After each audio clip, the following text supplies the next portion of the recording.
So a while back, I wrote an article entitled Scrim Performance Does Not Equal Match Performance, and that will be the topic of today's video essay. I suppose it's essentially really a podcast, but instead of seeing my face, you'll see something in the background that hopefully relates to the article in one way or another. Perhaps it will be a fairly loose relation at times, but we'll see how it goes. We'll develop this format over time. Shout outs to the fan who reached out and said, hey, I'd really love to see you doing some video essays. I spent some time ruminating on the idea and figured that, hang on, it's pretty much like a podcast. That makes a lot of sense. So here we are. So thank you very much for that feedback. I really appreciate feedback all the time. I'm always trying to get more information about what you guys want out of me and where you would find the most value. And whilst we're here, before we get into it, I have to say, for me, thinking about this format, it reminded me of the first person whose content I consumed voraciously, really, when it came to this format in particular, and it was the late and great Total Biscuit. And so, as this will be my first one, I suppose, I'm going to give some recognition to him and just the impact that he had on the gaming community overall. If you've never heard of him, that's unfortunate. You're missing out. His content was prolific and it was extremely impactful. He's one of the strongest voices and critics in the gaming community, and he was beloved by many and is very missed. So yeah, just taking a moment to think about Total Biscuit, whose content I very much enjoyed. But with that said, so scrim performance and match performance don't always relate in the ways that we would want them to. Generally speaking, it's supposed to be a process of this iterative improvement of a player or a team, where you have a match, you see where the flaws are, where the weaknesses are, where you need to improve, and then you say, okay, we'll take all that information, we'll now find an approach that addresses all of these weaknesses, and we'll now practice in a way that is optimized to solve for those things. So then when you get to the match again, and you see that maybe the same weaknesses or flaws are appearing, you start to scratch your head a little bit, and you're thinking, well, is it the way that we are approaching things that's wrong? Is it the way that we're teaching things that are wrong? Is it just not effective? Is there something else that's wrong that we're not doing? What's going on? Or is there something else entirely? And this can be quite damaging for a player or a team, because you might start to lose faith in the process, and you might start to lose faith in the leadership. Because if you're losing and you're feeling like the problems aren't, really being solved, then you're starting to eventually feel like you're wasting your time, and you're also in a place where you're experiencing some trauma. Like losing is traumatic, especially at the elite level. If you're losing and losing and losing, that's not really a place anyone wants to be. So it creates a lot of damage. So there is really you want to be able to solve this as quickly as possible.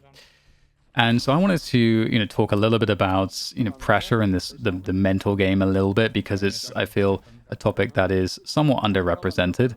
So let's talk about first the physiological aspects of pressure, because pressure is something that is unique to the match performances that you don't have in a scrim, right? So let's just really look at it physiologically first, and then we'll sort of go through some of the more emotional components as well, the psychological components. But firstly, pressure is just stress, and it's a source of stress that is purely psychological in nature. We're not in any real existential or physical danger. It's our perception of a situation or event that triggers the response in our bodies that sends the signals to our brain to release a variety of hormones.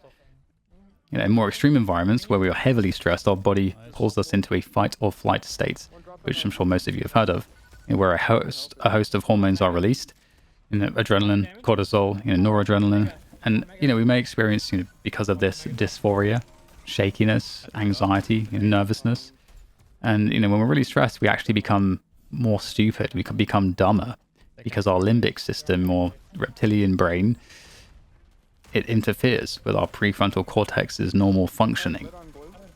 And the prefrontal cortex is responsible for our decision-making, problem solving, and impulse control. So when we're overly stressed, we're becoming way more emotionally reactive. Our impulse control goes way down. And as you imagine, these are pretty bad things for performance. We're less creative, we're less solutions oriented, less positive, less focused, our attention wanders, our confidence goes down, we get sweaty, our muscles tighten up, like there's the whole host of negative physiological things that can happen if we go too far over the edge.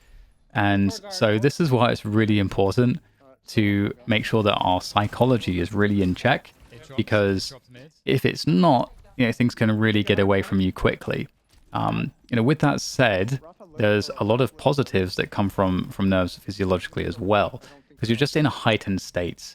And Jared Tendler describes it as, quote, dialed up nerves increase your ability to sense and perceive the environment, thanks to your nervous system. You absorb more data than usual, fueling the zone and high-level intuition. If you can't handle the nerves, secondary anxiety will accumulate and cause a drop in performance.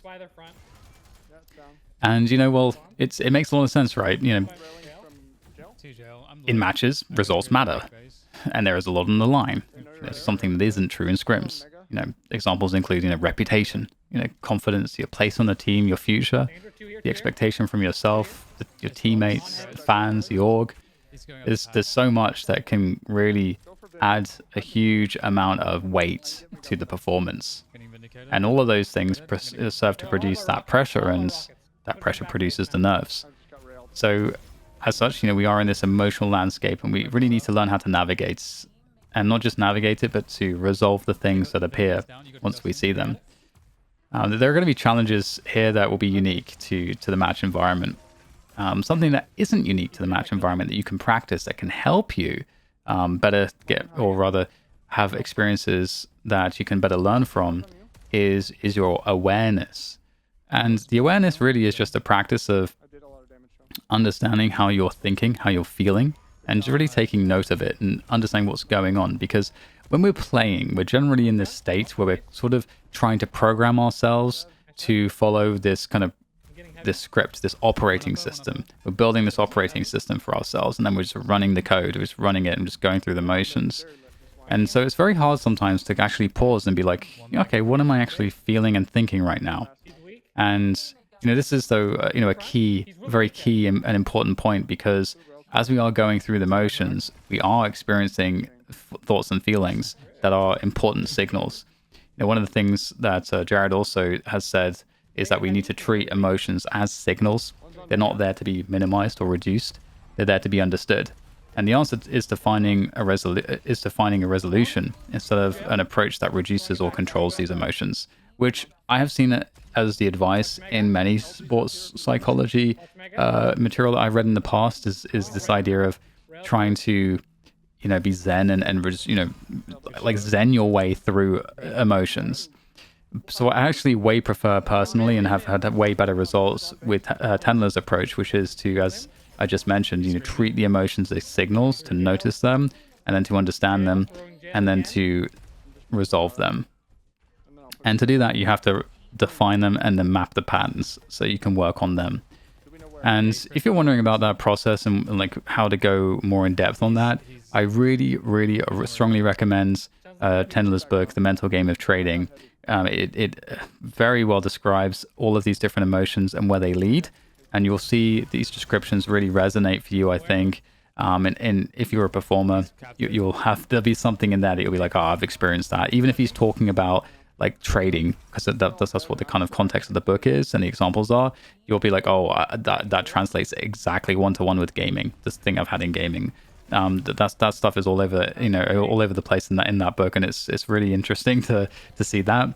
And his success speaks for itself. Elige is the living example of that. One of the first, in fact, I think the first tactical FPS player he worked with, who experienced massive benefits to consistency and his mental game overall. So either way, there is a lot that can be affecting you because of some of these emotional issues that may appear because of these mental game leaks.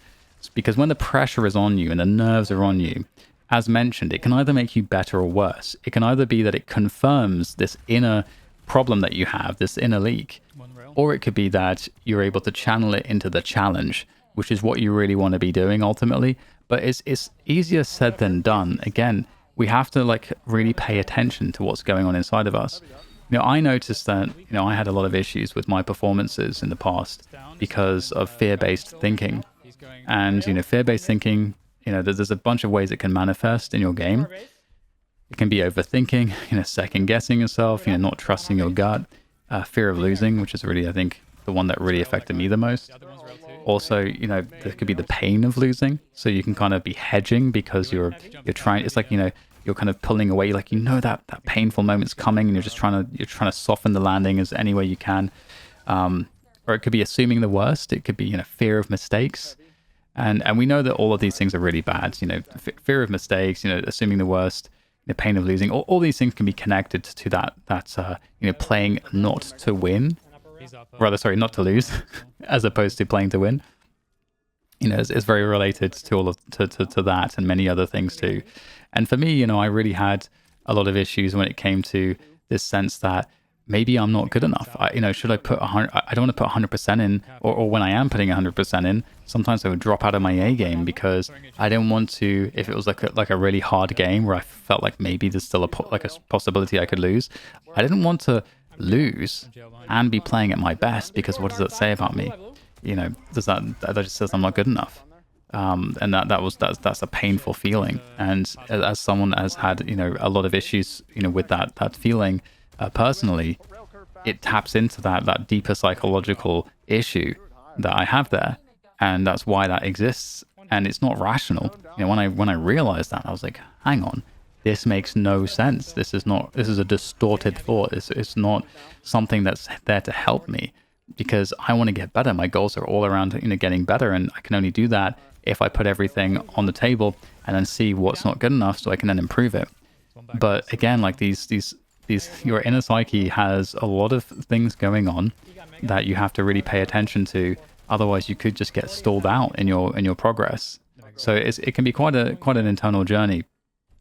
And so, with that said, it's very important to look at all of these things and to understand that these things are not present in scrims. We all know people that have insane results in scrims, but they struggle much more when it comes to the match performance. And it's very likely that it's a mental game issue for them. The other thing too is that your control of your attention is really key, because when you're in a new environment, what's constantly happening, especially let's say you're on stage and screaming fans everywhere and the setup feels different, there's all these things that are kind of taking your attention away and reminding you of the pressure, reminding you of all the stakes, reminding you of the burdens, and the weight of everything. And you don't want to concern yourself with those things. You want to concern yourself only with the things that you can control, which is the things in the game. And that takes practice to control your attention, to control your awareness in this way. And so that's something else that's really important about this practice of awareness and attention. And when I talk to people about tilt, it's a similar thing. It's an easy one to talk about too, because most of us understand what frustrates us, and it's a commonly experienced emotion. It's much more on the surface than in its manifestations than others, and the physiological response we're also, I think, familiar with too. When people do things that you are out of your expectation, a teammate messes something up, or you mess something up, or the game, you feel like the game is kind of out to get you. There are certain things that can trigger people into tilt. And so what I would always say to people is, okay, if you want to help to stop yourself from tilting, just be aware as to what led to that. So if you get to the tilted state, just go back in time. Okay, it sucks that you're in tilt right now and you can't play and maybe your day is ruined. But what the very least you can do is go back in time a little bit and say, okay, where did it start today? Like what really started to set me off? And this is what we're talking about. You start to map the pattern. And then what you can realize is the next time you get there, okay, you don't want this outcome anymore. So now you understand sort of the path, the journey of that tilt. You can get to the first kind of trigger point and be like, oh, okay, hang on, I need to be aware right now, because this is what leads me to tilt and I don't want that. So you can start to kind of talk back to it and you can say, okay, this is fine, I won't let this get to me, this is not really that rational, why am I upset by this anyway, this only leads to one place. You can kind of figure out what it might mean to you to talk back to it, but it is about nipping these things in the bud before they get to that point of no return, like we discussed before. So with all of that said, you know, the mental game is hugely important, and it's the one thing you can't really truly practice super easily with regards to match environments, because there are things in match environments that are somewhat unique to that match environment. But you can get better at how you handle your mental game overall. You can get better at your awareness, and it works in a positive light as well. And that's where I'm going to leave this, is talking about the positive aspect of this and how it can help your performance. So if you can map out the positive parts too, and something that I think is really, really valuable is if you can do it, and this is very difficult to do, it takes a lot of focused effort. If you can be in your A game, where you're kind of in the zone, which is kind of all this kind of subconscious level of performance, if you can in that moment actually bring yourself into conscious awareness of what you're experiencing emotionally, it can be very powerful, because if you know how you are feeling during your best performances, then you can be in this place where that's amazing data to have, because it then allows you to then set up your entire preparation around getting into that place. And what you can also do is you can have a sort of visualization that can go alongside this, that can help you to anchor those feelings of being in the zone, being in the A game, that you can anchor these things to like a memory, to that, you know, let's say there's a clip that maybe you even have from your stream, or you know, a TO's Twitch page where you had this amazing play. If you can actually remember how it felt to be in that play, and you can kind of re-emphasize this over and over and over again, then you can start to really use that as an anchor, an emotional anchor, where you see that, where and then over time you can visualize it, and it can help to bring you back into that space. But again, you've got to really try to map out these things. And that's something that I did that was really helpful in my consistency. That was something that helped me to start a lot faster in matches, because I was getting into a better place immediately, where I was much, much closer to where I needed to be mentally to perform my best. And it's funny too, because I thought that I was someone that needed to be amped up. But in reality, I'm actually someone that needs to be calm. And that really surprised me. But when I looked at it, that was what the data was telling me. When I was performing my best, when I was in my A game, I was actually really calm and relaxed. And it's very interesting, because there is kind of a bell curve with, you know, for everybody in terms of performance, where at the very top of the bell curve, you know, where you perform your best, some people need to be a bit more amped up and energized than others. And some people need to be a bit more calm. And this actually relates to some future topics of like podcasts and material that I'll put out there, which is about, you know, the nutritional kind of the performance diets type of angle, where, you know, certain substances, because as we talked about, when you're experiencing, you know, performance, let's say in a match, you've got adrenaline, you've got all these things that are going to energize you a lot. And so you need to make sure that you're not also like dousing yourself in like caffeine or something. Because if you're someone that needs to be calm, you don't want to be so energized. You just go, you know, you fly off that bell curve into a place of just a horrendous performance. You need to make sure that you're kind of keeping yourself in the right performance zone when it comes to your energy. So are you someone that's an amped up person when you're performing really well? Are you someone that actually benefits from being really calm like me? If you're really calm like me, then you probably don't want to like overdo stuff like L-theanine before a match, because that's going to make you too calm, or maybe there's a certain amount that helps you. So I'll get into that in like later content. But yeah, I hope this was overall a helpful look into why scrims and matches can be different. There's no pressure in a scrim environment really. And in matches, there certainly is all of the pressure. So that is the key difference. And that is why sometimes we are not able to replicate our scrim performances in matches.